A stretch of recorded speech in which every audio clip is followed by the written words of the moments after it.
Ce sont les anges gardiens des compétitions de sport à risque.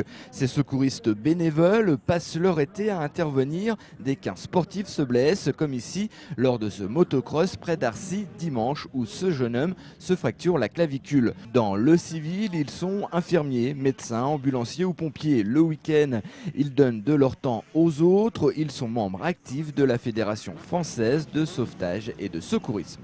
On fait le secours sur le terrain, donc on va protéger le pilote, le ramener jusqu'à la tente. Ensuite, l'équipe médicale le prend en charge, on va calmer la douleur, voir ce qu'on peut faire sur la partie où se trouve la lésion. En fonction de ça, on peut évacuer sur l'hôpital. Et les 3/4 du temps, c'est des gens qui repartent même à la course dans la journée.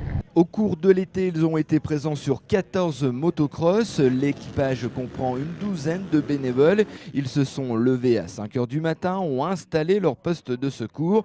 Ils quittent les lieux vers 21 h, de longues journées, mais la passion, le secours des gens les motive. Moi, je suis rentrée dans cette association quand je suis arrivée au SMUR. Envie de donner du temps en dehors, en continuant de faire un peu mon métier aussi. À côté de ça, je suis formatrice, donc je forme les secouristes, les équipiers, au premier secours en équipe, de niveau 1, de niveau 2, donc en fait ceux qui sont sur les postes de secours, qui apprennent à intervenir et à utiliser du matériel. On arrive sur une intervention, il faut mettre le côté émotionnel de côté, ce qui n'est pas toujours évident, mais de façon à pouvoir avoir la bonne réaction et prendre en charge au mieux la victime.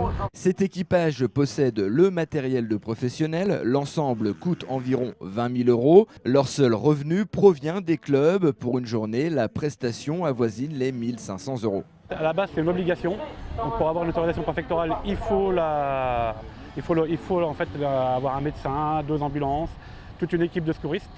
Et en fait, j'ai connu Franck sur les terrains quand on a créé le motoclub. Et puis du coup, on a fait appel à eux parce que c'est des gens professionnels, ils ont un professionnalisme que les autres n'ont pas. Dimanche, ces sauveteurs sont intervenus 19 fois, du simple bobo à la fracture d'une cheville.